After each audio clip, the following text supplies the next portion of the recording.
Hey, hello. Good Monday evening. Today's February the 24th, 2025. Welcome to Couchcasters. Good to be back with everybody. It's been 3 weeks since we've reconvened. So, gentlemen, good to see you again.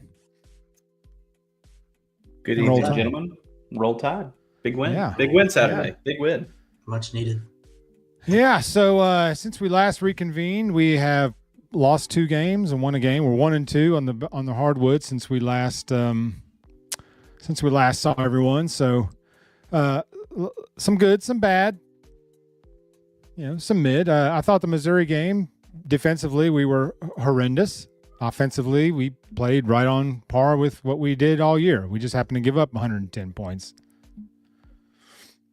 So, Was not pleasing to watch. I can say that. Seemed like every time it seemed a lot like the Auburn game where we battle back and they just go on a 7-8-0 run, and then we could just never gain any ground.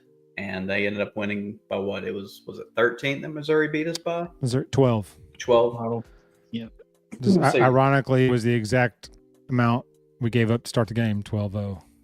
So yeah. And even that Kentucky game, we started pretty bad. When it was 20-8 or something, I was like, oh, gosh. What's happening here? Are the wheels coming off? But, we rebounded nice. yeah, it's if we can. All I ask is we can go 2-2 these last 4 games. I'll be pretty happy with that. Getting a win. It's with Mississippi State coming up here. I guess that's tomorrow, and then we have Tennessee or Florida? Tennessee. I think Tennessee, and then Florida. I think we're at Tennessee, Auburn. Home against Florida, at Auburn is the last 3. So yeah, that Auburn game's that's looking very, very difficult. And Florida, I still think they can be had, but they're turning into just somebody be like, hey, that's somebody else who could possibly win it all if they're all playing. They're definitely playing well right now. So I don't know. Tennessee, they're I mean, our next 4 games, only one of them's out of the top 15. The next 3 are in the top 10. So it's a gauntlet, a freaking gauntlet. Can we skip the tournament after these last 3 games? Can we just bow out of the tournament and get ready for the big one? It's called putting in your third, 4th string. I mean, we're letting all 16 teams play, so it's going to take all week. Yeah. I mean, my gosh, they're going to have to do like the baseball tournament and be like, okay, you guys were all awful, so you don't even get to play in the conference tournament. I still maintain that the regular season winner should be able to bypass the tournament if they want, the conference tournament if they want. If you win the regular season, like Auburn's going to go 17-1 or 16-2 in the regular season, then have to play a conference tournament for what? Like, it doesn't matter.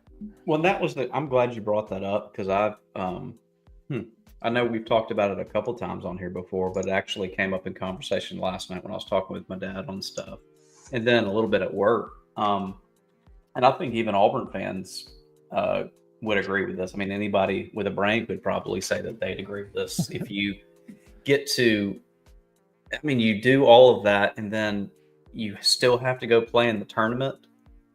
I don't see why. Might as well, as to what Hunter said, put your your bench players in, 3rd or 4th guys. Unfortunately, like football, there's only 14 people on your bench or on your team total, 15 maybe. So you can have to be diving pretty. You won't be diving too deep because there's only that many people versus 75, 85 players with football. But the reason I don't think they'll ever end it having the SEC or the SEC basketball tournament is because of the old saying, what runs everything? Money. If they were to lose that out, all those certain fans of certain teams, they're not going to tune into the tournament hoping to see that other team lose or hopefully to see their team win. It's just too much money vested into it. Could I see changes happening to it? Yeah. But I just right now, I don't know where you'd go with it. So, well, Scott said it. 16 teams. Yeah, all week. Yeah, it's 16 teams. Like I've always argued it should be less. Yeah, yes. Absolutely. South Carolina should not be playing. Thank you. Georgia shouldn't either. I do think the tournament's good though. For all those teams on the bubble, a lot of teams rely Yeah. on this tournament to get in Yes. to the big one. Well, that's Yeah. what I Yeah. say. It's, But it's bubble Now, better it's teams for Auburn's those teams, prerogative, yeah. like you were saying. Like if they bench guys, I understand why they do that. They're a lock. They're a 1 seed. Yeah. Nothing's probably changing that unless they lose out. But Yeah. You know. Bubble teams need it. Mississippi State, for example, Yeah. depending on how the rest of the Totally team agree. goes. Vanderbilt, they need this tournament. Totally agree with Playing that. for it. You know, like for So- that, I can exactly agree with that. That's why I said like you said there's too many teams, 16 total. All the schools go into it in the Okay, conference. Spray. Up to you, RK Spray. Roll Tide, man. Roll Tide. So if that's the case, just let your an Auburn, they don't want to be involved in it. Fine. If your I'd say if your top 4 teams are pretty much locks for the NCAA tournament, they shouldn't have to go. They shouldn't. The other teams can play, and then obviously it gives them a better chance of anyway. And then you have less basketball games to play. Yeah, Got I to like. be even though. I agree with that. I like Scott's idea too. I do like the baseball tournament. You don't have every team playing in the baseball tournament. You have to qualify for it. Right. So do it something I like like that, that yeah. because, like you said, Fonzie. I mean, this will be a week-long tournament, and then whoever wins it has to play like 5 games in 7 days or 6 days, even if you get a double bye. Oh, and when it's in Nashville, you can go to the Wednesday night games and the Thursday games and stuff. It's basically general admission. If it's Yeah. not general admission, it's like, $15 for 2 games to watch. If you A team that was 2-16 and 4-12 in conference play, it's just whatever the records are. I mean, it's like watch A 2 lot. bad teams play. Who cares? I think I'd rather watch paint dry if you ask me. I mean, if you get a double bye in the tournament, the conference tournament, if they've had to put this double bye thing in. If you get a double bye, then you shouldn't have to play in the tournament if you don't want to. That's just me. But it's for seeding. Some people think number 1 overall seed's important.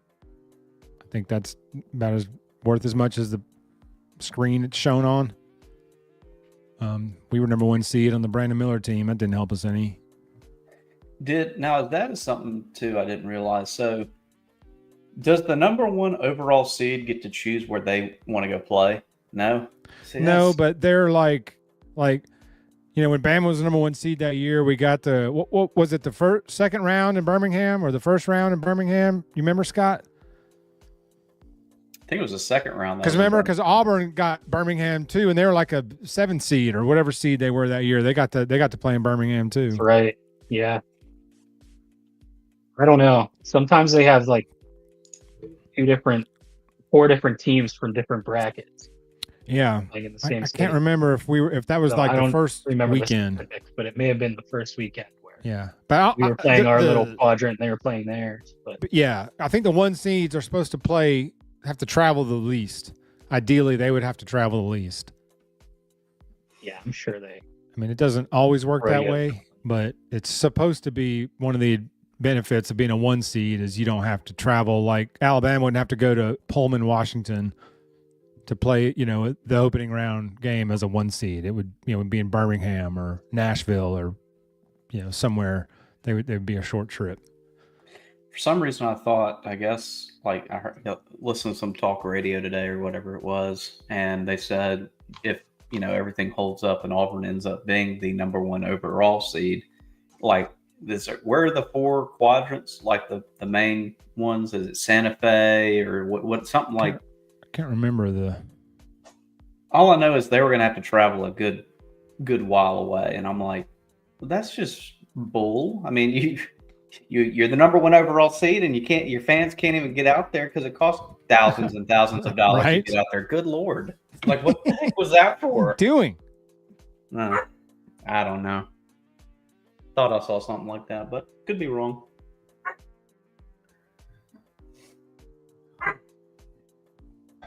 I don't know. Let's see. All right. Sorry about that. Denver, Providence, Lexington, Kentucky. They won't let Kentucky play in Lexington, right? No. No. Wichita, Cleveland, Milwaukee, Raleigh. Yeah. Those are the first round, second round. Yeah. So that year, that we were the 1 seed. One of those weekends we got in Birmingham. So that was. But then there's that big uproar because Auburn got Birmingham too, and they were seated way lower, and got to play in Birmingham too. So it was like, huh. But yeah, basketball's in the Florida messed around and got good. Yep. Sure did. Been a sleeper. I mean, they got really good. I didn't realize they were, I think one less win than Auburn overall, maybe 2 less, something like that. Yeah. They're high on up there. They won the SEC tournament last year, right? Who? What's Florida that? won the SEC tournament last year. Didn't Auburn win it? I thought Auburn won it. I think they were in the final. I think Auburn beat them in the final. Yeah, they were in the final. So that's how I knew they were. Yeah. And then Auburn lost to Yale. So it's like, again, the conference tournament winner runs out of gas, in the first weekend, or we did in the second weekend. Yeah. And then last year we didn't have to grind through 4 games, SEC games, and fresh legs got to the Final Four. I get why it's important, though, outside of just our conference for these smaller schools like St. Mary's. That's their only chance, basically, of getting in. Yeah. No, the conference tournaments are important. I just don't. If you're a lock in like Scott, like if you're a lock, you should have to play in it. And I mean, like there's no benefit in Auburn playing in this tournament if they finish 16-2 or 17-1 in the SEC and number 1 in the nation. There's like no point in playing this tournament. Yeah. And then Brew rolls his ankle or hyperextends his knee or something, and then the whole thing's a turn upside wash. down. Yeah. Like Brandon Miller tweaks his groin in the SEC tournament, and then he's playing at about 70% and plays the worst game of his life. Yeah. So, And even the somewhat home field advantage doesn't really do that much from what we see. not a lot. If you're, not a lot, especially in that tournament, because even if you're close to home, you're still not familiar with the backdrop, with the stadium. You might be a short trip, but you haven't played a lot there. So, Crazy fact of the day I saw for the first time in like 1,400 days, Kansas is among the unranked in basketball, which I was like, it was insane. Really? Yes, it was insane. Crazy thing was, it said for the 4th time ever, like the top 6 ranked teams have been unranked now, are now unranked. Like Baylor was ranked, they're unranked. Kansas was ranked, they're out. There's a couple other teams. I think Utah was in there too, and they just fired their coach. So yeah, that was not looking good. But why do I still think of Rick Majerus whenever I see Utah? I don't know. God rest his soul. I tell you what, though, if you want to watch one of the, I guess, I forget what you would call it. It's one of the smaller leagues. I think, is it St. John's or St. Mary's that Rick Pitino's the coach at? I think it's St. Mary's. St. John's. St. John's. The Red Storm. Yes, that's a team. Watch out. Red Storm. Just watch out. Rick Pitino, get them. The Big East, man. They're no joke. No, they are not. They're no joke. Well, Pitino's a tournament-tested coach. Yeah. I mean, that team's legit. UConn won the last 2 years. I know that's not exactly a Big East thing. That's more of a absolutely ridiculous. Still, I mean, like those teams. Roster. Yeah, to your point, Scott. I mean, you look at it; those are teams that, on the national scale, nobody really talks about them other than basketball, like UConn or Gonzaga, any of them. I'm like, these are teams that can go toe to toe with some of the best of the SEC. We already know this. I mean, we've seen it time and time again. I mean, UConn, we played about as good as we could against that team last year, and they were head and shoulders better than we were. That was just a fact. They were. That's what happens when you go back to back. Didn't they go back to back? Yeah, champs? back to back champs for a reason. So, yeah, I think SEC's got 6 20-win teams and 2 more with 19 wins. Mm-hmm. So about to have half the teams almost with 20 wins. It's pretty. That's pretty tough. That's pretty tough. Pretty tough conference there. If you ask me. It's tough, but I just don't know what March Madness is going to bring, because Never do. every year. It's whoever Every game is playing is the a hottest. risk. Yeah.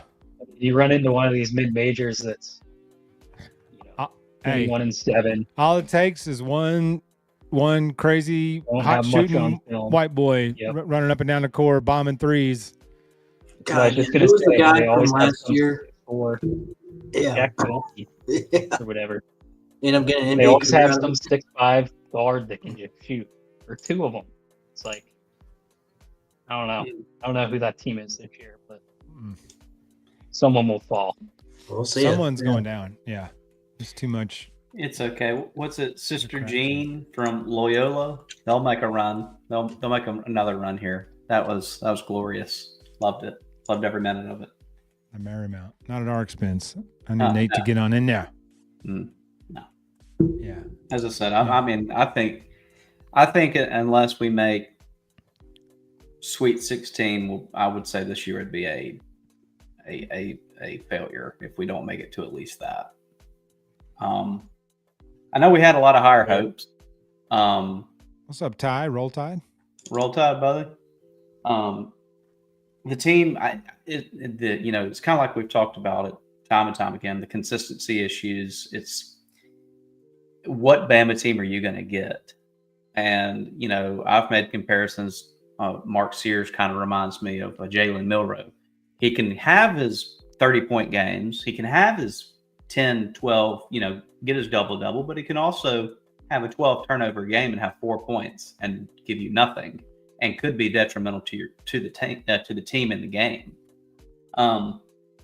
Unfortunately, when the team is playing inconsistent, it's not just one player. I mean, when we're shooting bad, we are shooting bad as a team. It's across the board. So it can't be like, oh, just pin it on one player. No, this is a group effort of the inconsistencies. But at the end of the day, these seniors have got to step up. They gotta say, hey, we ain't losing. We ain't losing. We came back for this reason. It's time to step up or shut up. So Yeah. that's all I got to say to that. Speaking of hot shooting white guys, K-Spray right about this. Don't let that Eagle staff, whatever, North Dakota State. It's true. Yeah. He might be playing shooting guard for us next year. That's too soon. That guy was lights and out. I agree with this Ty, here. That's been our biggest problem is defense and turnovers. The turnovers has just been killing us. Although Sears has tightened it up the last 2 games. I think he only has 4 combined the last 2 games.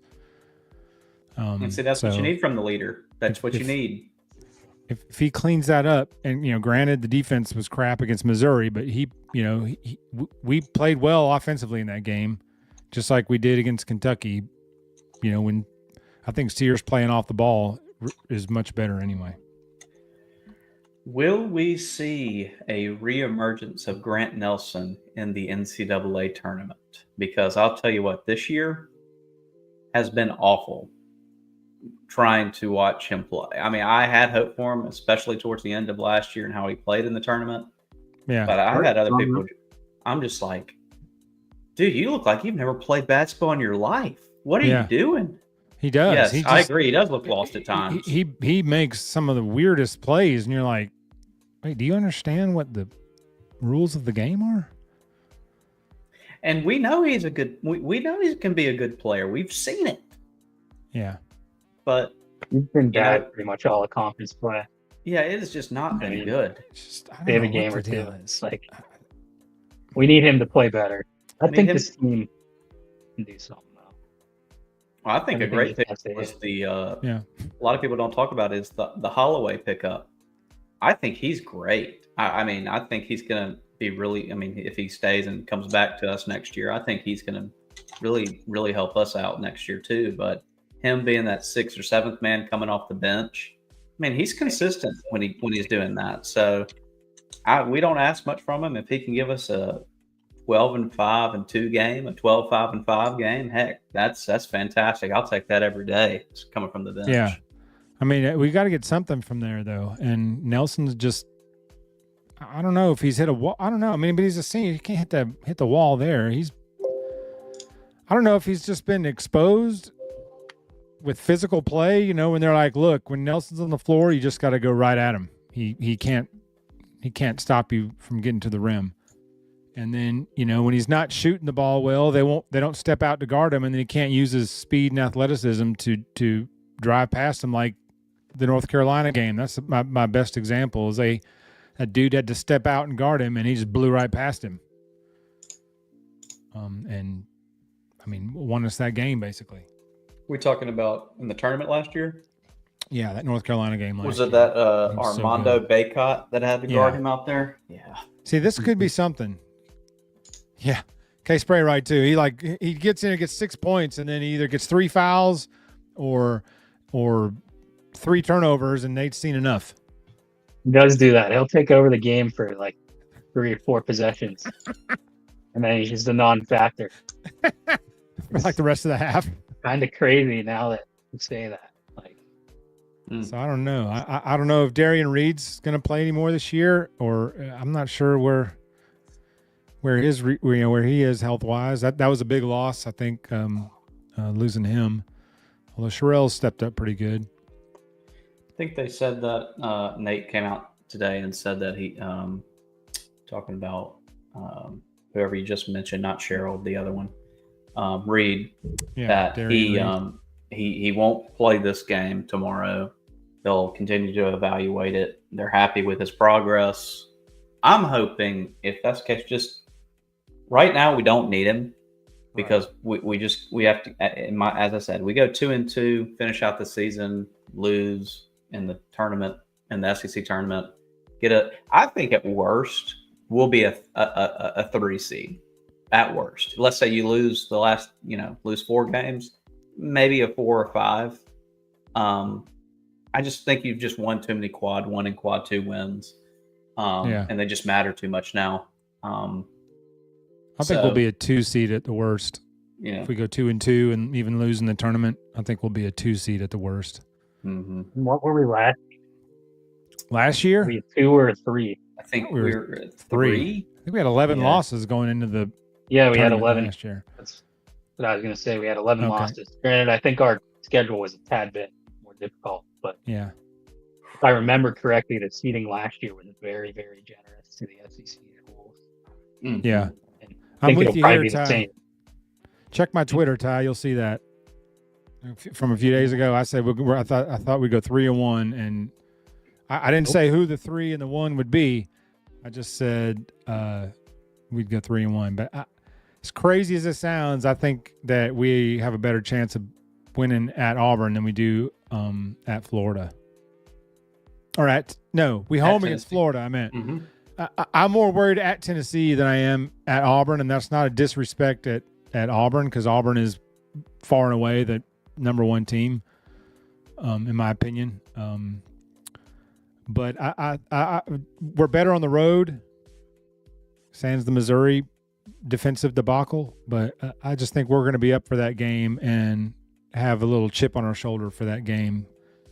So, but the Tennessee game worries me a little bit more just because, there's still 3 games left. Of course, we're not even talking about Mississippi State tomorrow night. I'm acting like we already won that game, but, we got to win that game before we win any of those other ones. Yeah, and they did not move after they lost. I can't remember if it was twice last week. Maybe once this past weekend or something like that. They didn't move yet. We go and beat Kentucky, beat them by a decent amount. I think it was over, was it 10? 13? 96-83, I think was the final. That's right. So, and we dropped 2 spots. Not that it really, in the grand scheme of things, doesn't really matter. No. But, I was just like, okay, that made no sense. But, okay. Just getting punished for that Missouri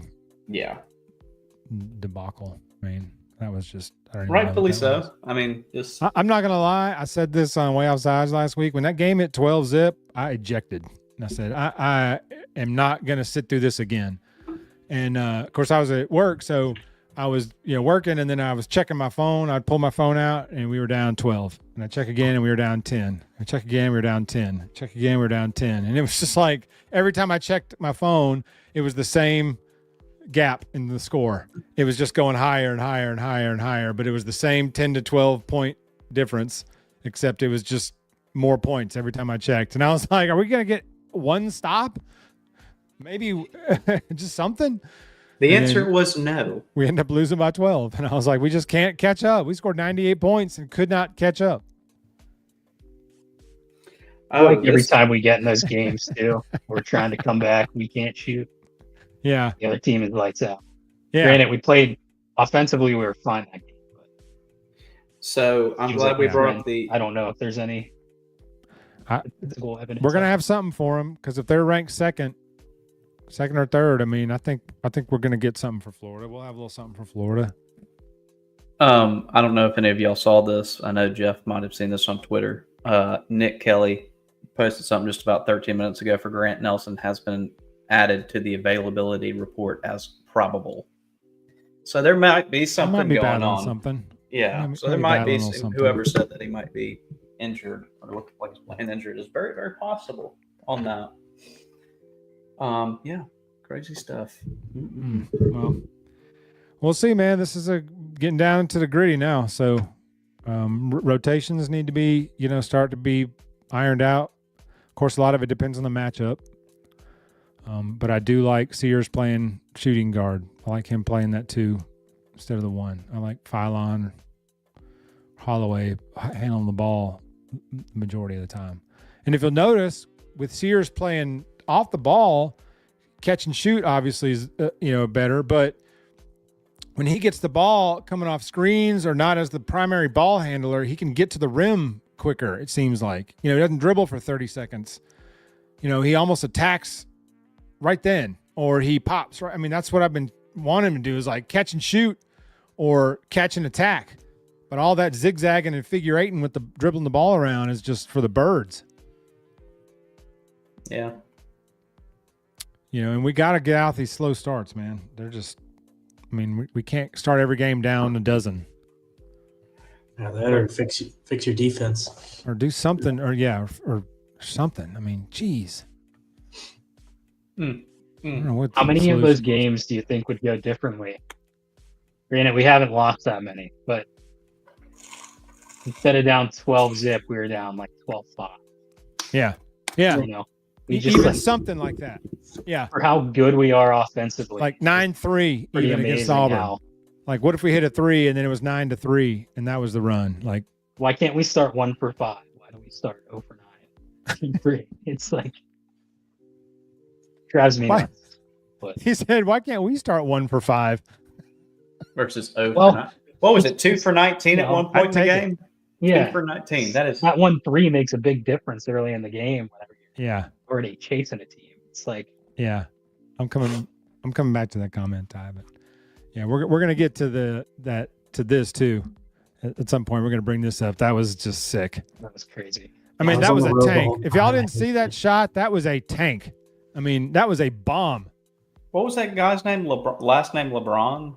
I believe so. James LeBron? James LeBron or something like that. LeBron. Justin, that's it. It's Justin LeBron. He was Hollywood and Mbakwe had him on they were like, they promoted something saying, "Oh, we've got LeBron on tonight for the podcast," and it was Justin. Everybody's like, "Oh, we thought you meant the actual LeBron." And everybody's like, "We didn't say LeBron James. We said we had LeBron." It's LeBrondo James. But no, that boy, that was great. Man, that was a tank. That was awesome. Yeah, that was a smash. He sent that to the next stratosphere. The guy was going to have a rocket up his butt to catch that one. He's going to need a rocket up his ass to catch that one. Oh, Heath Cruz with the like. Thanks, Heath. What's up, dude? Maybe that was Sydney liking for Heath, but oh yeah. Anyway, so we're going to do a little bit of pivot here, and we're going to take this down to the ice level. For the 3 hockey fans on here, Parker, start paying attention. You know what I am first? I am first in American. And that's what I care about. I love everything that I saw from that first game against Canada. You come out there, you want to spit on and boo our national anthem. You know what? All right, go time. Let's go kick some butt. Not 3 fights within the first 9 seconds. I was like, that's what I'm talking about, man. It was good though. Really good hockey match. I will say I actually thoroughly enjoyed watching that. So what were y'all's opinions on the Four Nations tournament? I mean, I loved it, but I'm a huge hockey fan. Watch hockey every night during the season. Watch the whole playoffs. Yeah. I knew I was gonna love it, even if Yeah. it sucked. I would have defended it. I think you even said it, Jeff, where the Four Nations tournament was almost kind of equivalent of a playoff hockey game, just, a little bit earlier in the season. And, even when it ended and, it sucks we lost to Canada, I couldn't help but give kudos to the NHL for, realizing they look, the All-Star game, it just doesn't work anymore. Let's try something different, try something experimental, and let's just see if it works. And it panned off greatly. That everybody's now looking at all the other sports and being like, take note. This is how you handle that. And the fact sorry, go ahead. Finish with. I'll be really quick. I'll just say the fact that you got the fact that the players were on board, I think meant a lot, especially when like in the NBA, and it looks like they could care less. Even in the Pro Bowl, you could pay them handsomely, still don't care. In the NHL, they did care. I think that's what mattered. I think it's not even the Pro Bowl anymore. It's the Pro Bowl games. They're out there Pro doing Bowl games, whatever they agility skills. I was like, this is 15, 20 years ago. I saw people getting decapitated in the Pro Bowl. People were getting leveled. Now they don't even have a game. Yeah. So, and it drives Pro me Bowl's nuts. been broken for a while. And last point, the only nothing brings a smile more to my face than seeing the Kachuk brothers just railing That was Canadians awesome. off the ice on their home turf. Matthew lost I'll his take it fight, back and to I stand by it. Brady won. Matthew lost his fight. Yeah, I mean, he didn't win the fight. Matthew didn't win the fight. You could say he lost, I guess. Well, it was a draw on the feet. Hagel got Yeah, the takedown. he did not win the fight Hagel though. that. The narrative that USA won 3 fights in 9 seconds is not true. AT Miller got, regardless. It doesn't. Yeah. Now the third fight was like, it looked like Lindros versus Barnaby back in the day, but that little dude for USA like held his own against that mammoth from Canada that he was swinging against. We could say that. It was He I mean, ate big one. I had the feeling that Canadian guy could have just tossed him around anytime he wanted, and he was just kind of. Well, JT Miller's like he's a tough guy. He's a power forward, he's bulky. But I don't know why he didn't kick his partner when Parayko was on the ice. I mean, Parayko's like 6'6", 240. He's the beast as a defenseman. He threw his gloves down and just waited for someone. It's like, Anyone. Parayko's not going to pass it up. Next guy, he's mine. About to say, you want to do that when the checking line's not on the ice. Yeah, like I don't know what that was, but the other two were good fights. I didn't expect it. Yeah, it's all in that fun. was cool. I wish they would have picked better moments to drop them, not just off the rip to be silly. But it got it. It did what it was intended to do, though. Is it got it like it brought it to the surface, and everybody was talking about it. Yeah, and everybody's like, "Did y'all see that? They booed the anthem, and we fought 3 times, and it added to it." And you can't explain. Hockey players are just different, man. When they put the crest on, it's different, man. It's just these guys don't pull punches. They don't pull their shots. They leave it all out there in a silly little Four Nations tournament, which I loved it, by the way, because I'm like you, Scott. I don't watch hockey every night, but I love hockey and I watch it a good bit. Oh, I do. I mean, I live for this. It's like when I knew, I had a feeling they were going to bring it. I questioned if it would be a good product, but yeah, you can my point. Like you mentioned the politics a little bit. Yeah. Go ahead. Well, if they can get the elite USA players to buy in, like the Canadians do, that this was a good U.S. roster. I mean, the fact that Austin Matthews played, that's a big deal. It was the best U.S. roster ever. I mean, easily. They gave Canada all they wanted, took them to the championship game in overtime, and then said, "We're not going to cover Connor McDavid in the crease right here. The We'll greatest just, shooter in the yeah, league right he's now. the Let's best just player move in the on. league for the last 5 years, but we'll just let him whip around in front, see what he finds there. Bang, Stanley goal. Cup MVP. Yeah, whoops. I don't know how I missed him. He was, I mean, invisible it man. happened so fast. I had to rewind it, and then Fonzie on the group text was like, "They didn't cover the guy, and he's standing right in front of the goal." Well, everyone blamed Matthews for that, but Adam Fox just followed the guy behind the net. I was about to say it somebody was left just their place. Unfortunate. I mean, Matthews made the wrong decision, but it happened fast. This could be true here. It might. USA North. It might be. Hashtag 51st, baby. Manifest Keep it. seeing people, like I think we talked about it a little bit too, bringing up like, let's introduce this in other sports. I just don't think it would Yeah. even come close. Hockey, Yeah. it's so international play has been such a part of it. Yeah, In agreed. Yeah. Like it's primarily was a Canadian sport in the NHL. A lot of more Canadians than anyone else played by far. For most of the NHL's history. The USA has a really good program now, so they're developing players. And, I mean, I think we're the second best hockey country in the world for sure. But Russia and Soviet Union, like those guys weren't playing over here. So the Yeah. only opportunity that Canada or the United States got to play these guys were in the Olympics. So international play has been huge. These guys are playing with each other on international rosters from the time they're 16. Yeah. It's a very unique thing. I just don't think the other sports allow for the same pride.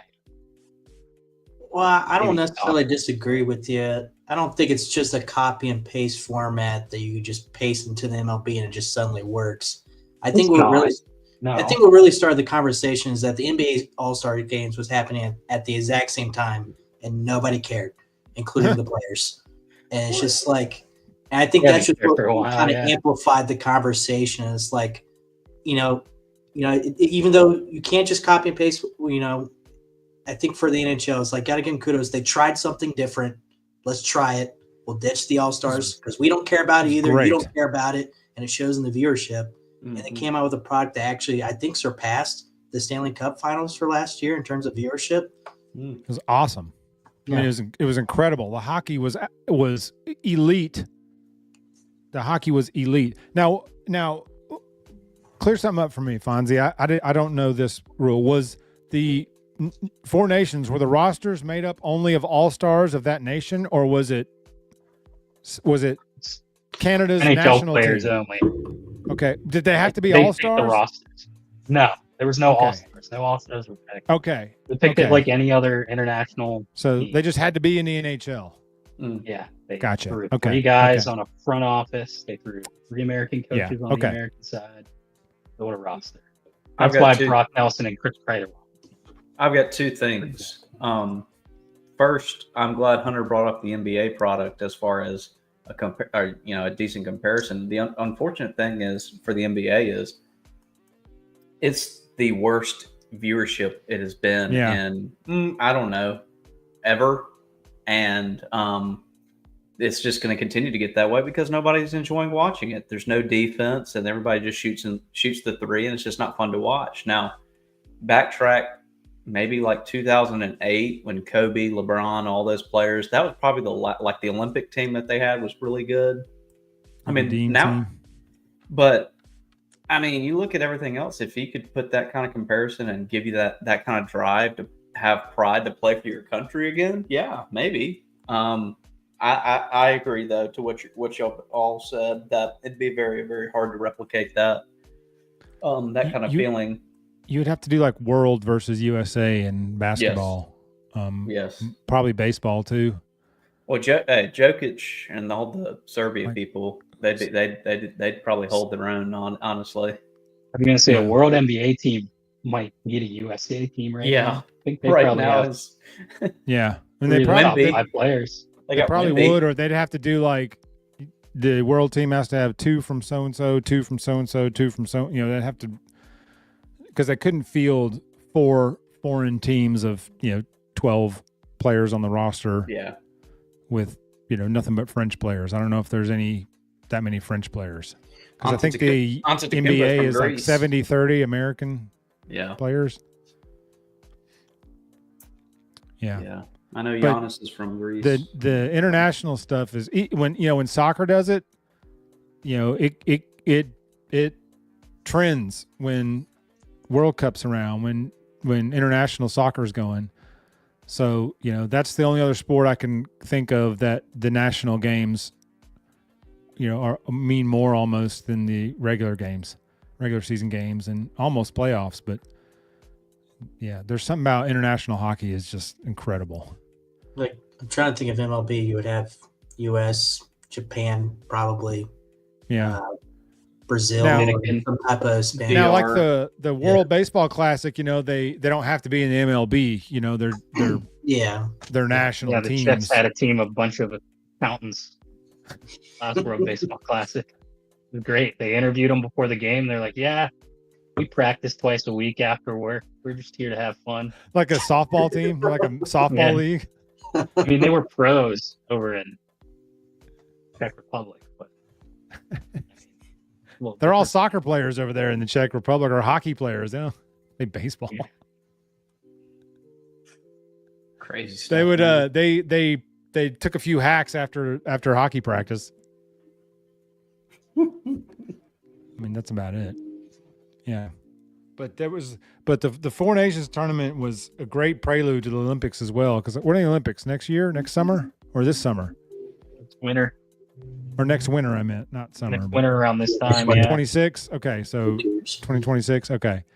So that was a great prelude to that. I think just it a was fantastic just perfect time. Fantastic tournament. I liked how they did it, different venues. It wasn't just like a week in Dallas, at the arena in Dallas. They stayed there a week and played all these games. I like how it was in different arenas and different areas. I mean, it was a legit international tournament. It was post-football, pre-baseball, so everybody's just kind of hungry. So cool. And watching them play, and they were going all out, man. There was no joke here. I mean, Canada was really happy to win that. You could tell they were really happy to win that. I mean, they haven't played for a long time in that stage. I mean, McDavid, I don't think has ever gotten to represent Canada during his NHL career.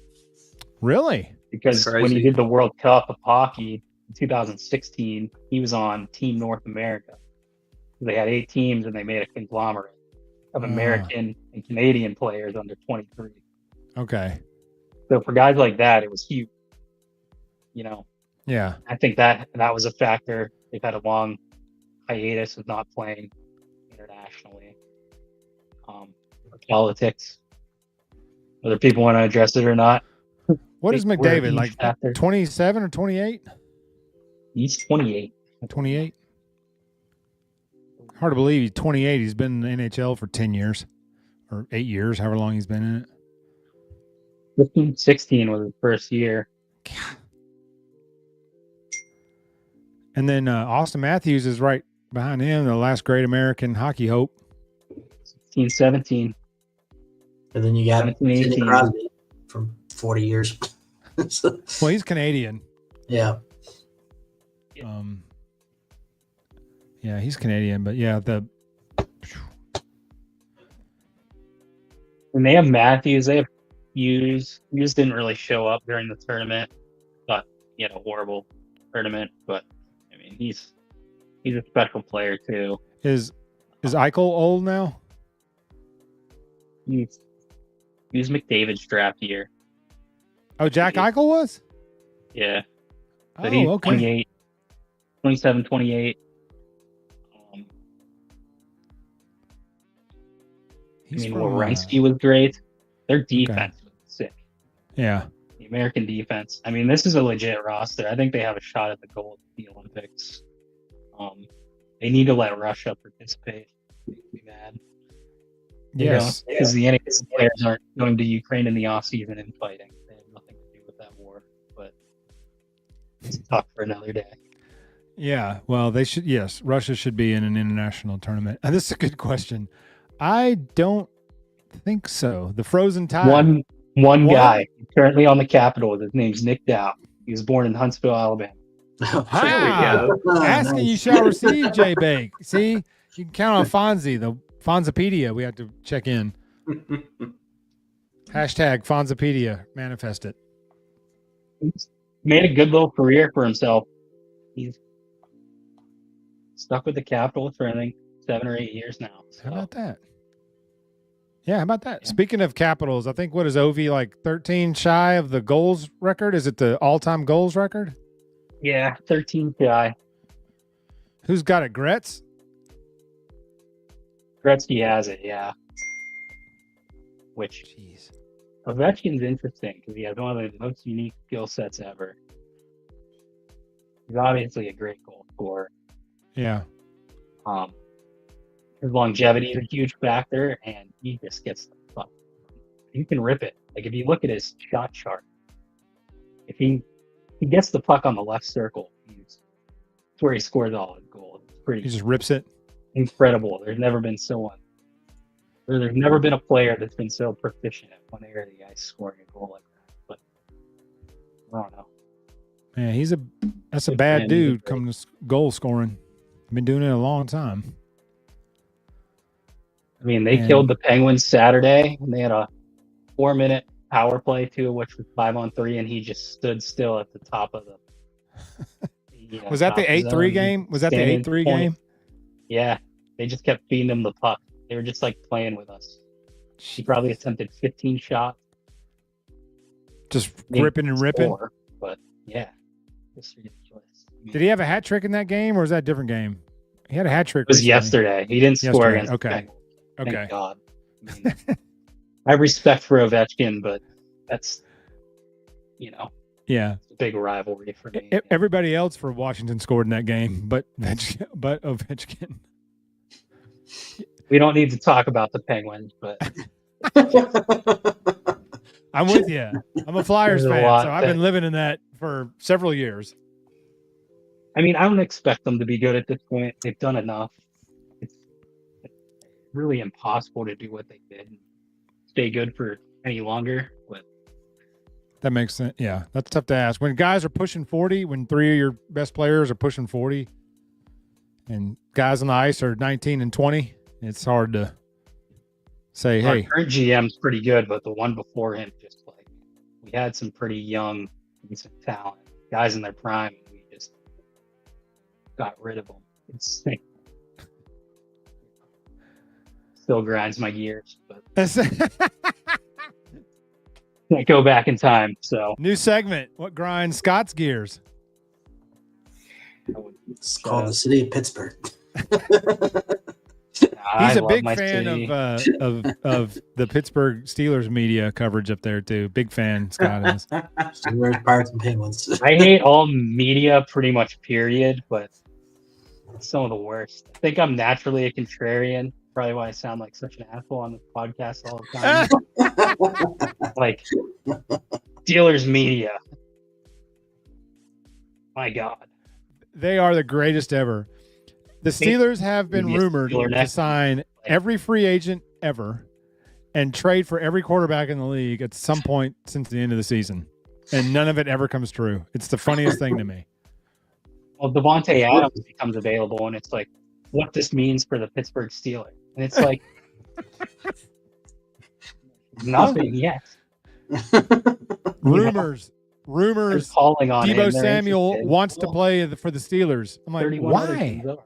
Why would he want to do that? Why would you leave Kyle Shanahan's offense to go play for Arthur Smith's? Like, I don't buy any of that. I don't know. That's think- what the janitor told me. Now the Stafford talk is up, so I think that's what 5 quarterbacks we've been linked to in the offseason.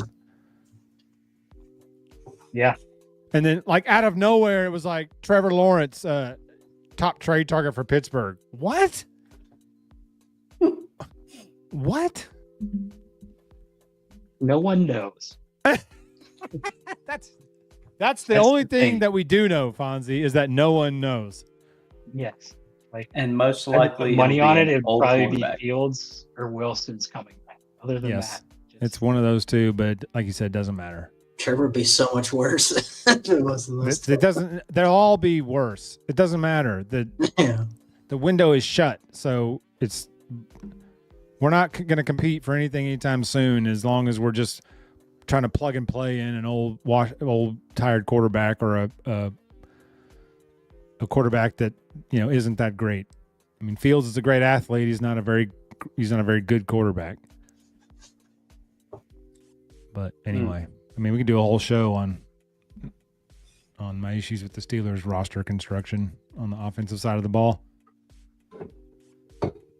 But it is what it is. It is what it is. We should have, when Ben got hurt that day, we should have already been studying quarterbacks. But we didn't want to hurt anybody's feelings, so we played Duck Hodges just to get to that 8-8 record. So Tomlin didn't lose his streak, and Ben didn't get his feelings hurt, and then now we're paying for it. And Ben is the most critical, year. Right? Because Mason Rudolph was playing pretty well. Then he got concussed. Duck Hodges went 4-0. He attempted like 26 passes in 4 weeks. And completed, I think, 6 of them. Yeah, he was just awful. And then Mason Rudolph came back and had one of his really bad games. So what do we do? Instead of just letting the young quarterback play through it, progress and learn, this Duck guy's got a little something. Let's try that. He's a winner. He's completed 6 passes. But he's 4-0. I mean, whatever they had to do to get to 8-8, he wasn't going to sacrifice that 500 record to progress through the downs of a young quarterback. It is almost like a participation trophy at this point. I don't think he was going to do that. I like Duck Hodges too. I mean, Fonzie, I was telling Jeff. Over his head. I was telling Jeff at work I think it was probably last week, earlier in the week, I'll go, y'all talked a lot about Steelers stuff, and, y'all, a lot of the anger that I feel that y'all have. And then I've actually, since we've been doing the podcast for 3 years now, and I've actually watched the Steelers play, I feel so sorry. I am sorry that y'all have to deal with this revolving carousel of situations and unlearning from ownership, general management. At some point, I'm like, the Steelers themselves, that brand, that organization is like, probably in my mind, a top 3, top 4 team in the NFL brand recognition. How many Super Bowls do the Steelers have? 6. How many in the last 10 years? 1? 0? Okay. I mean, 2009 was our last one. The same would be with the Cowboys. I'm like, they're in the same situation. They haven't been to the playoffs in 30 years. They've been to the playoffs and been to the NFC Championship game. Yeah. But you see what I'm saying? Yeah. When you have brand recognition stuff like that, you just got awful management. And the Cowboys, that's their own situation. They've got enough issues. Steelers is a whole different situation in itself. It's the inability to change. So, and I'm going to piggyback off that, Parker, for a second. So, Fonzie, I got in a pretty heated debate with a friend of mine over this, and he thinks I'm way off base, but I think he's blinded by his Tomlin colored glasses. So, in your opinion, who has final cut? Is it the GM or is it Mikey T? What do you mean regarding personnel? When Kenny Pickett was on the board, was it Colbert that said we're taking him, and Tomlin said no, that's too high, and Colbert said nope, we're taking him, and turned it in? Or did Colbert say we're going to take him in the 3rd, and Tomlin's like, no, I want this kid. Well, I know him. He's been in the building, blah, blah, blah. This is who I want. Like, is it – I mean, who's passing on Lamar Jackson and Jalen Hurts for Terrell Edmonds and whoever we took and Chase Claypool? Who is that final word? If you know, or what's your opinion? I don't know. I think Tomlin has so much tenure that he's obviously involved in those decisions. I think he is the Thank you. decision. I think Kevin Colbert really was just a bad GM at the time he was done. I think Omar Khan's, you can tell the strategy is different. Like, Yeah. we're drafting first round players in the first round. He hasn't had that exciting draft yet. He's drafted linemen. But we've People needed them. see the next 5 Like, years. Like we needed that. We needed to Good solidify at that. drafting. He's not overdrafting guys. He's actually taking guys that should go higher. I mean, he's getting great value out of his picks. So I think the tune's kind of changed. Yeah. I mean, I think I agree with that. But I think that maybe it's different with Khan there now. But it just felt to me like he thinks that,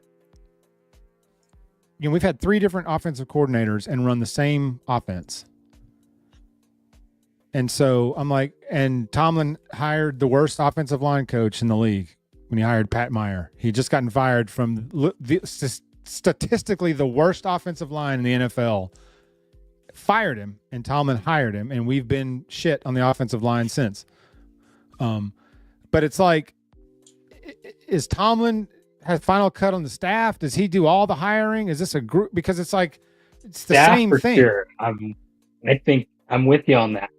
Like, I think roster decisions, at least now, I think Khan's making those decisions. I think I Because tend to agree past with couple years, it has been different. since the Pickett pick. It's been, I think that was Colbert's last draft, wasn't it? Yeah. And so we've drafted for need, not just the feel good, but we've needed offensive linemen. There's nothing more boring than an offensive lineman draft pick, especially if it's like a guard. But it's like we needed them. I mean, are we finally moving off Dan Moore? Is Khan finally like, look, we're not paying this guy anymore. You got 2 first-round tackles. You got to move on. You got to move on. Thank you. Oh, restructured contract. He's got another 2 years. It's okay, Steelers fans. He's staying. Who? Congratulations. The one you just mentioned. Dan Moore? Dan, I was joking. I was joking. I was about to I've heard mute the my name. microphone and express my displeasure in that news. Yeah, he just said, weaseled his way for a $3 million a year deal. Yeah, just got to suck the rest of it on out. I forget what year that was. The Seahawks, they were like 4 deep at all 5 lines. Oh God. Yeah. I don't know though. Like the staff, especially, I think Tomlin he picks his guys. He picks his yes men. Yeah. I think he likes to run the show through and through. I think you're right. Ryan Flores is on your staff as an analyst, and you let him walk. I mean, that makes no Errol sense to me. Austin, it's just. I mean, that another decision where I'm like, wait, what?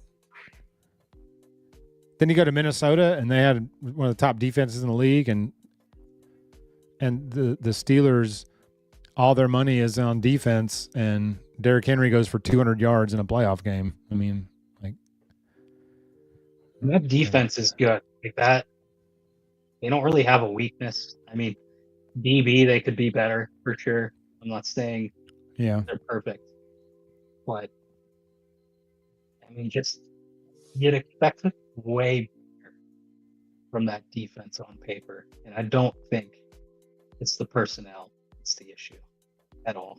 no, I don't. I think it's the coaching, personally. Yep. But that's just me.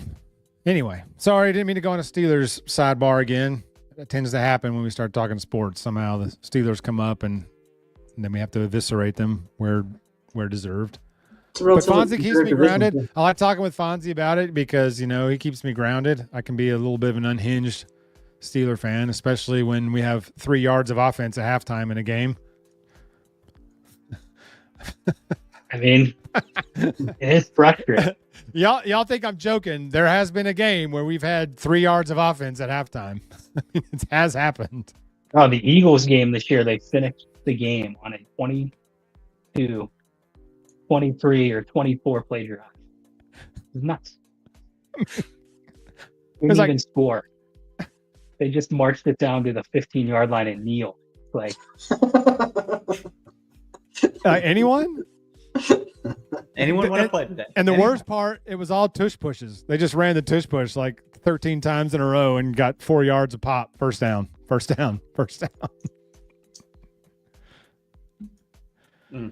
Anyway, sorry to go on that sidebar, that side quest, but we're gonna pivot back into Tuscaloosa as people are on campus. Spring ball, is it?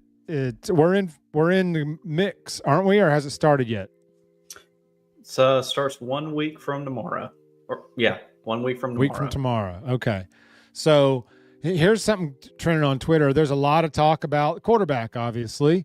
There's a big faction that thinks Ty Simpson should be the quarterback because of his loyalty. I am not one of those people. I think he should be the quarterback if he wins the job.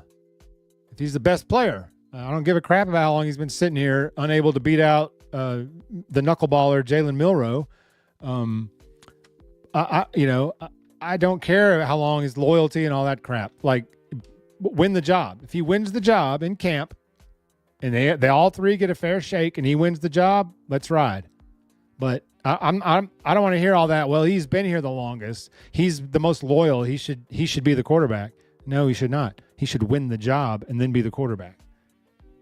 Thank you, Ty. Bingo. Some guy was like, the best situation for the team would be for Ty to play this year and Keelan to learn and then Keelan to play next year. And I'm like, no, the best situation would be for the best quarterback to play quarterback this year, whoever that is. It's most likely Ty wins the job, but at the same time, yeah, there shouldn't be gimmies. That's how you ruin that. A lot. Yes. That was a big problem last year, I think. Was there a lot of gimmies, which he sort of didn't have a choice. I mean, he did, but he didn't. I was going to say, I think it was necessary. Yes. But as Josh Pate said, all that is gone now. Like, now the guys that are here, recruits, transfers, and people that stayed are now here to play for Kalen DeBoer. They've had multiple chances to leave, to transfer, to not sign here as, come out of high school, whatever. So the guys that are here now are committed to Kalen DeBoer and this program now. So he doesn't know anybody jack squat. Yep. That's all it is. The best time. And Austin Mack, everybody's sleeping on Austin Mack, but there's a reason that he transferred down here. He probably would have been a 5-star had he not reclassified. I think he reclassified like Hollywood did and came a year early, and it cost him a star, I think. So somewhere along the line, he was highly thought of. So maybe he's the guy. That wide receiver room is stacked. I would argue, I don't know if it's bold to say, but I think it comes down to either Ty or Austin. I don't know if you want to throw Keenan to the fire too quick. I tend to lean that way. Different, but I tend to lean that way, on the side of caution. Like, don't rush the kid into the mix. But if he's as dynamic as they say, he can't stay off the field for a season. I agree. I know whether we have, whether like a package for him or whatever, or whatever. But if he's that dude, he's only like 106 pounds, so we may have to put a little muscle on him before we throw him to the wolves out there like that. But, but I'm with you. I think Ty is going to be QB1 in the end, even though I predicted Keelan to win the job outright. The safe play seems to be that way, but I just want all three guys to have a fair shake. I just want them all three to get to camp and get equal reps, equal opportunities, and not it already be predetermined that Ty's QB1, and then let's see if he loses it. Right. And I mean, isn't this his last year of eligibility, or does he have one more? I think he's only a redshirt sophomore, isn't he? Redshirt junior. Redshirt junior, yeah. So he got this year, next year, if he wants, I think. Or if he sues, he can do whatever. Yeah. Yeah, that is also true, Hunter. I forgot about that. That we've got people out here suing for 8 years now. So. Let's just say, did Keelan enroll early? Is he on campus? Yes. Okay.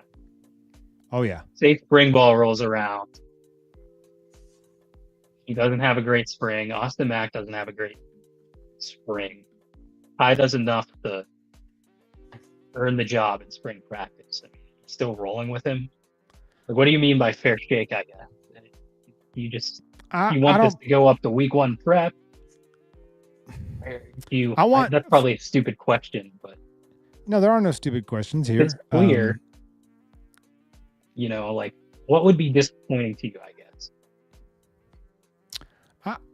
it would be disappointing to me if Ty's crowned QB1 like in the second week of spring, when you have the rest of spring plus a month of fall camp with the entire roster. So I don't want it to be decided in the spring.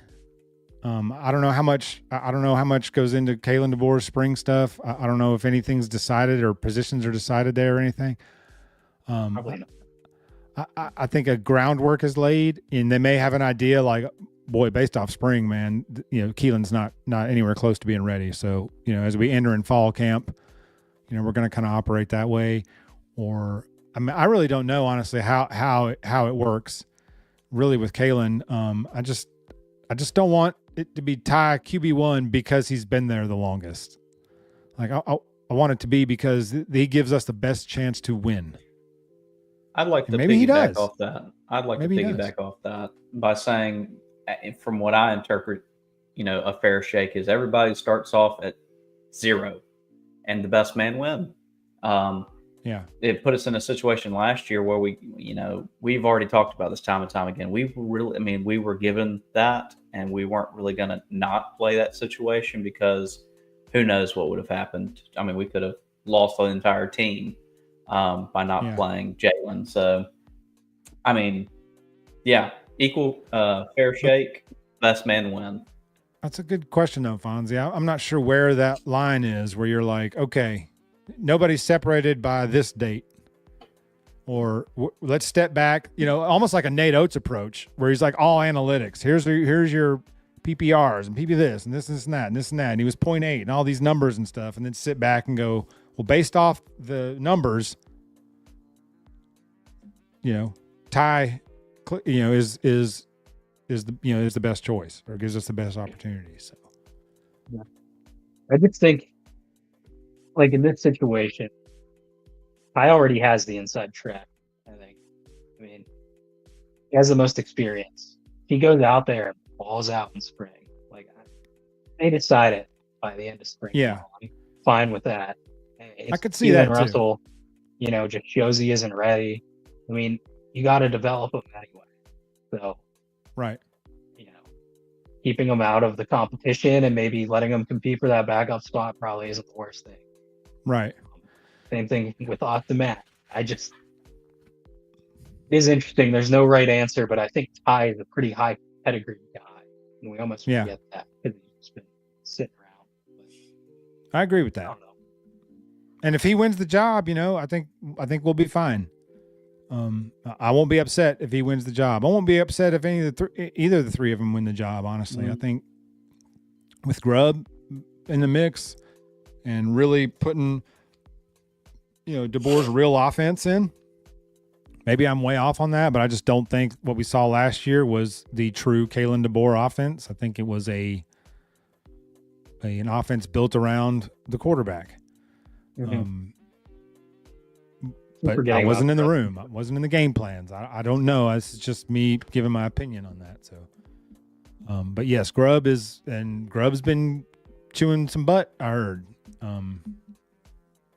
just getting guys accountable, holding guys accountable, which is a big deal. And I think we're going to have a really good year 2. I'm not saying we're going to win it all in year 2, but I think we're going to show remarkable improvement, like Saban from year 1 to year 2.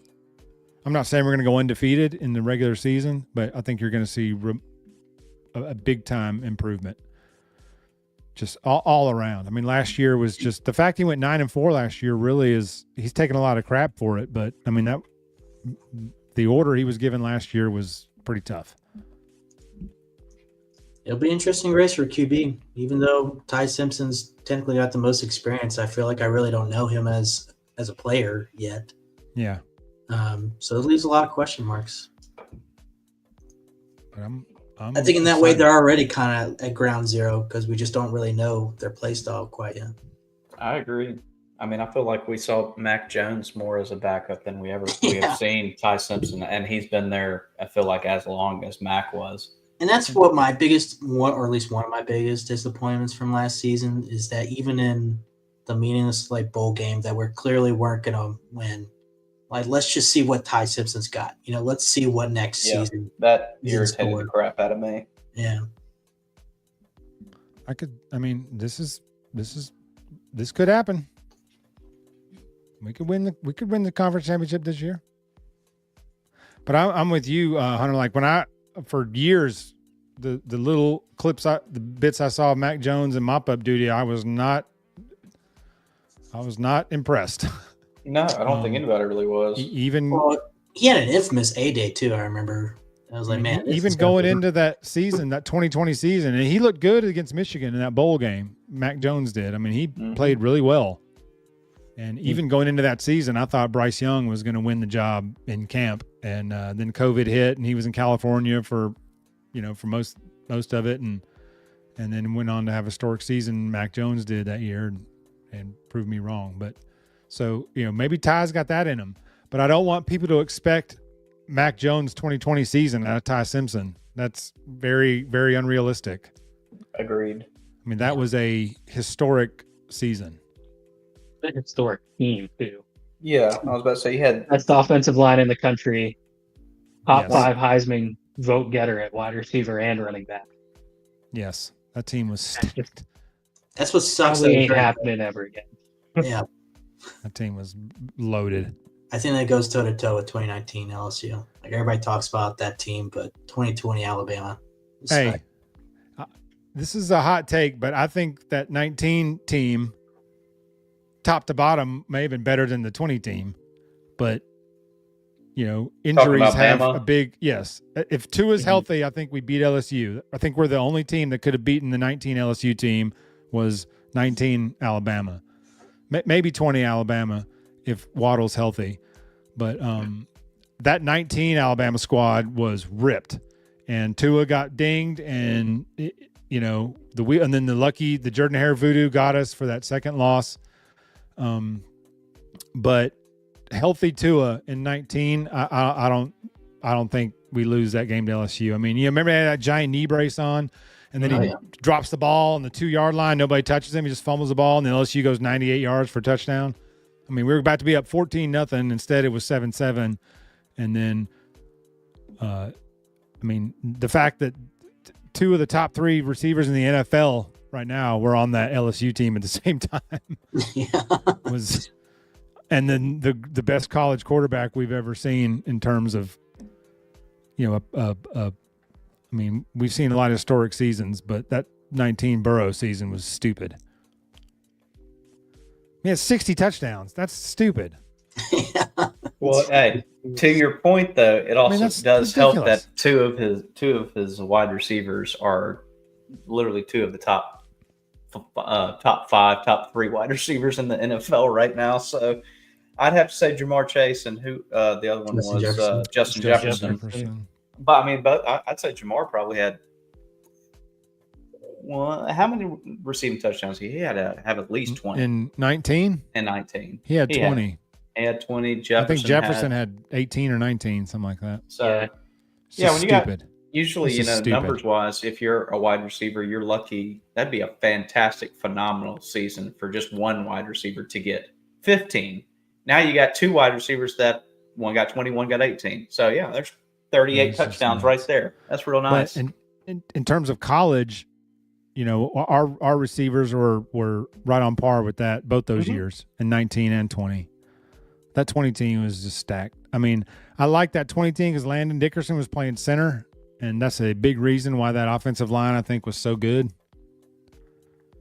It was, and then we unfortunately, who did we have after that? Was it Darian Dalcourt that ended up being the starting? And then for some center? reason we put Chris Owens at right tackle and Dalcourt at center, and it just the wheels started falling off. I don't understand. I mean, I can't question the GOAT, obviously, but I'll never. I guess he felt that the 5 best linemen was to put Chris Owens at right tackle and Dalcourt at center. Although Owens was a fantastic fill-in for Dickerson when he got hurt the rest of the season, including the playoffs. Chris Owens played center at a high level, and then he played right tackle. It looked like Elijah Pritchett at the end of the year. I mean, he was playing Olay, like Lou Brown. Come on, Pritchett, don't give me that Olay bullshit. Hey, the guy poked me in the eye. I'm not about to take that one. I'm deeply moved. I'm deeply moved. Throws his NIL deal on the ground, pees all over it, walks off. Every time you give me a false start, that's 100 up downs. I'm going to tell you right now, buddy, that doesn't say anywhere in my NIL contract that I have to do up downs. He's like, oh, that's what you're going to do. Okay. Oh boy. So yeah, but things on the up and up for the football team. I'm looking forward to seeing some spring ball and just seeing some of these guys in action. Talking about it long enough. I'm ready to see them in action. Then we got to wait 3 months or 4 months until they're back in action in the fall. It'll be here before we know it, guys. Actually, longer than that, because that'll be when August. So yeah, it'll be 5 months. Ugh. Hey, we're almost into month 3 of 25, so that only means we got about 4 or 5 more to go, and then it's back here again. You are definitely in the minority here, Jay Bake. I'm not sure why you're against it, but I wasn't against it, but I think there's a downside to it. I think I brought it up on here before. And just DeBoer's building his program. He's bringing in a guy that he trusts. That he trusts, but he may be gone very quickly. And what's your solution after that? I hope Sheridan figures it out. Go back to Sheridan, or you might have to find someone else. No, you're going to have to. Is huge. I think right, and then smart. Every year we win, like Saban, the last 6 years, you're going to have to replace a coordinator. So that doesn't bother me, because every coordinator you hire, if you win, they're going to be gone. Somebody's going to hire them as a head coach. That's true. I'm just saying, and I'm not saying Kirby Smart made Nick, and I'm not saying that it was common for a coordinator like that to stay. Yeah, but very uncommon. Kirby Smart staying all those years was massive for Nick too. Oh, absolutely. I agree. And he's not. No, you are absolutely correct. The Boer's not going to chase Saban, and I don't think that's the goal. Right. But I think stability is pretty important too. And if Grubb could still be an NFL coordinator, he probably should be. I mean, he really wasn't that bad this year. But yeah. Didn't Seattle win like 9 games 10 years? Well, they had a good year. I don't know why he got fired. I don't know if that was. I don't know what that was. Especially under a new coach. Yeah. I mean, that's just weird. That's just weird. But we'll see. I mean, I know Saban wanted to hire Grubb a couple years ago. And then when Clemson was making those runs, they kept their coordinators for like 5 or 6 straight years before they finally peeled out and moved on. So, I mean, if you're successful, you're not going to be around. Smart was an outlier. You're right, Fonzie. I mean, that's so rare. I don't know that you'll ever see that again. 8 years as a national title contender, and you won 3 rings in that time. Like that's unheard of that he would stay. He would pass on jobs. But if you get a guy for 3 or 4 or 5, I think that makes a huge difference too. I like Grubb as a coordinator. If he's gone in a year, that's certainly a drawing board. And if you don't kill it this year, that's you could have maybe not done the same thing or had as much success, but you could have taken a year to develop Sheridan in that role a little more, or find another young mind that can do it. I don't know. Yeah. I don't think they're the right answer necessarily, but it could have been a move where DeBoer was like, he's one of my guys. I just need him. I need him here. Us as a whole, the sum of the parts, is great. And, they've all coached together. So, I mean, it's, just kind of getting that continuity in there again. So it's, but yeah, I mean, he as soon as Grubb got fired, everybody went into a tizzy. And same thing with Scott Huff too, the line coach, which he hadn't been hired in any role yet. So, I don't know what plans are for him, but yeah, I mean, it was at least DeBoer's doing something. He's doing something.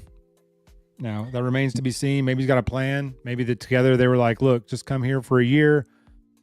You know, there's going to be NFL jobs aplenty, coordinator jobs aplenty, or, you know, if he's made some ultimate goals to get back in the NFL, you know, okay, come here, coach a year, train Sheridan for a year, work with Keelan Russell, whatever, you know, there's just some abundance of things it could be. Right. Could be, but I'm with you, Fonzie, like it could be a year, you know, and if we win, it's probably just going to be a year, two at the most. Agreed. I used to infuriate me that we would lose coordinators like 20 minutes before the kickoff of the championship game every year.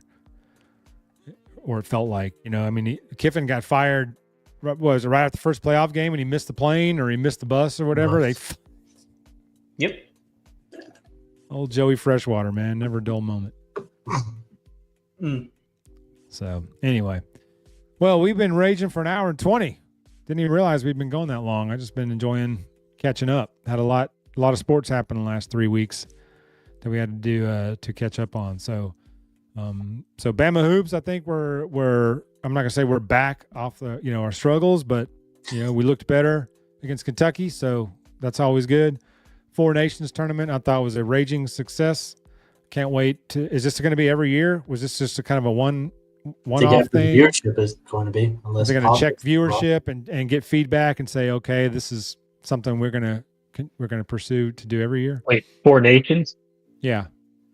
Well, what they want to do is obviously Olympics are every 4 years, so they're going to go to the Olympics during that break. That's 3 weeks off from the NHL season, and then they want to introduce some sort of international tournament alternating years. Okay. So it would be Olympics, and then 2 years some sort of NHL sponsored tournament, and 2 years Olympics, and so on. So yeah, plan in the short term. So hey, I like it. More international hockey, the better. I mean, that's good. That's good stuff. Is there any other countries that could get introduced, or is four pretty much covering all the bases? Russia and the Czechs for sure. So they can get you a six nation. Yeah, but last time they did the World Cup of Hockey, they did conglomerates. It was Team Europe, so all the other countries that didn't have a roster made a team. And then Team North America was Americans, Canadians under 23. And then they had America, Canada, Finland, Sweden, Czech Republic. Gotcha. Was that the Connor McDavid squad you were talking about earlier? Yeah. Gotcha. So we'll see how they handle it. I think likely they'll go to 6 at most. But yeah. Well, Bama baseball on the up. Nice win. Nice comeback win, down 10-0. Don't like the fact we're down 10-0, but like the fact we came back and won that game. I guess. Softball had some bumps early in the year. I think they've played a little bit better recently. The women's team, basketball team, is balling.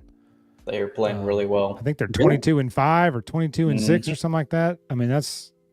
I don't think we'd ever see a Bama women's team with that kind of record. But Coach Curry's done really good. They got some ballers on there. Leah Nye just broke the record for career 3-pointers at Alabama. She's only been there 3 years, but she's a dead eye out there. She shoots like Steph Curry, man. Catch and shoot, bang bang, and balls up. So, but yeah, so props to the Lady Tide basketball team. But anyway, so I don't think there's much coming up other than the end of the basketball season and the start of MLB spring training in the house. Showed some clips of Skeens throwing to live hitters. They had no chance, and he was just getting his arm loose, and they had no shot. Oh, we don't have the lineup to field every day that can score more than 2 runs. So it'll be nice to win his 35 start. He'll be like that King Felix Cy Young year. He was like 6-7, but his ERA was like 1.86 and led the league in strikeouts and everything. But he had an under 500 record or something like that. Yeah, Sounds about right. He had like 11 starts where they got shut out or something, just something crazy like that, where the Mariners got shut out in like 11 of his 30 starts or something like that. Just stupid. Like what? Or just something nuts. But yeah, I poor Skeens, man. All of his numbers are going to look elite except for the win-loss column, I'm afraid. But every other number, I think, is going to be just sick. I mean, we'll see. We'll see if some of these young guys come around, but I don't think our offense is competitive. I think our pitching staff's good enough to win 80 games. It's a good thing y'all have him under control for 5 more years. Before the Dodgers or Yankees. That's what I said. My prediction is that you're looking at Garrett Cole version 2. Yeah. But what else? Like with the Yankees, with everyone. That's the thing. Like, what's that? With the as Yankees, a small market baseball fan, I am upset because it doesn't matter. Those guys are going to go to the Yankees, the Dodgers, the Mets, or you name 1 or 2 other big market teams, no matter what. You just named the 3. Yankees, Dodgers, Mets. Like, that's the top 3. So why does it matter? Like, I don't know. It sucks because you get a guy like this and your window just starts right there. Right. Yeah. Like, Yeah. that's not how an organization like the Pirates operates. I'm not saying they ran great. They could be spending way more money right now, but like, it just sucks. I agree with that because for years the Pirates have been just filling the team's rosters with all-stars. Former Pirates. You can field 2 all-star teams of former Pirates, I feel like. That they either dump them too early or they know they're not going to afford them and then they dump them or they do it like you said with Glass now. Like they moved off of him and he's a fantastic pitcher. There was a lot of other issues in the organization at that time. We're developing players a little better, but I'll give you credit now. Like they've got 3 quality young starters in those 3 arms. More on the way. And more on the way. Yeah. Like they've got quality arms. Tyler Glass now, for example, with like they just showed him how to throw a slider and he turned into one of the best pitchers in baseball. Garrett Cole, there's an interview of him saying it, and he's like, "What changed in Houston?" The interviewer asked him, "Like, what changed in Houston? Why did you take such a step? You were already really good in Pittsburgh, but now you're, a Cy Young winner." Oh, they told me to use my curveball more. It's like, this is little league stuff. Like they didn't like put him in the machine for 4 hours and say, okay, you're going to tweak you here and there. You got to say, I don't know, throw a curveball. And then he goes, 20-5 with like 340 strikeouts a year. You're like, oh, wow, that's it. Charlie Morton was throwing 88 mile per hour cutters and sinkers. And he's going 16-4. And then 2 years later, he's throwing 99. And he's 36 years old. It's just. Oh, I have baseball. 7 months of this garbage coming up. So I'm out now. But it is what it is. It just sucks as a fan of Major League Baseball right now. I get it. Yeah. 3 answers to every big player. It's question. I get it. It was tiring. Yeah. Well, me as a Yankee fan, opening up Twitter and seeing the Dodgers signing somebody every day because nobody else is going to sign him. So they're like, nobody else has signed him yet. So sure, give us Tanner Scott. Oh, Yates, nobody signed him either. Give us him too. Sasaki? I mean, they have. Sure. Their whole team, their whole bullpens. Yeah. It's like 8 former closers are like at their bullpen. Yeah. It's ridiculous. Anyway. Well, good show, guys. And I know we went long. Sorry for those of y'all anybody that stayed with us or needed to go. Sorry we went so long. We just had a lot to catch up on, lots to talk about. It's been 3 weeks since we got to huddle up and chop it up. So we like doing that. Sometimes we get a little long-winded. We roll off on crazy subjects and off subjects and all that, but that's what you get when you come on this show. What's up, Howard? Roll Tide, buddy. Thanks, Jay Bake. Enjoyed it with you too. But anyway, so we'll reconvene maybe next week. If not next week, 2 weeks. We'll have to work it out to see if we'll be back next week. But we'll definitely be back before the finale of the basketball season. So we start laying out there, and then try to get some things lined up come NCAA tournament time. I tried to do a big show last year and I got clipped. So I'm try a little something different this year. Maybe we can get on and enjoy some of the tournament in real time. The big NFL Combine's around the corner too, right? Because I believe so. Yeah. Yeah. So the draft will be coming up soon. Yeah. Guys aren't participating. It seems like every hour. About to say It's an update that such and such is only interviewing at the combine. Yeah. That's going to go the route of the only players you're going to see at the combine are guys that are trying to get in the first round or pump their draft started. But guys, they're going to be first rounders. You're going to start seeing them like, man, I ain't fooling no combine, man. Yeah, Shador, Cam. Pro day. They ain't I going. mean, like Nick Bosa would have been pointless to go to the combine, coming out of Ohio State. Like, that guy's going to be a top 3 pick. Yeah. I get it. But at the same time, like Ashton Genty, he's the unanimous number 1 running back on the board. Yeah. At that point, it's just where does he fall? Yeah. They put more in pro days now. They put more effort in the pro day stuff now. Controlled environment, which I don't think necessarily is a good thing. No. I don't want to see how my quarterback reacts in a controlled environment where he knows everything that's coming. I want to see him react, how he handles being in a foreign place, foreign players, an environment he's not familiar with, whatever. I want to see how he handles those situations.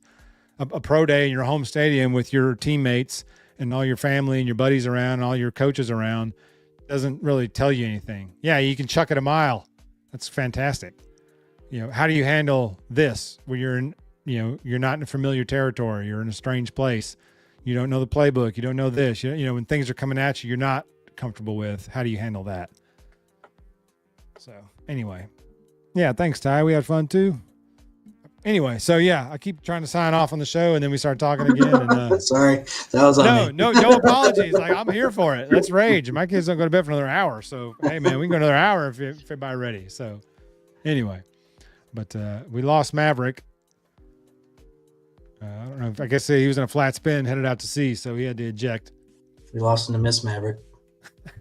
There is a Miss Maverick now. Yes. So things are different when there's a Miss Maverick in the mix. But we love Miss Maverick. Anyway, so boys, roll tide. Enjoyed catching up with you. I look forward. Hopefully we reconvene next week, but definitely in 2 weeks if we're unavailable next week. So unless you guys got anything else you want to add, one last time, I'm gonna go ahead and sign us off, and we'll catch y'all in a couple weeks. And big roll tide. Roll tide. Roll tide.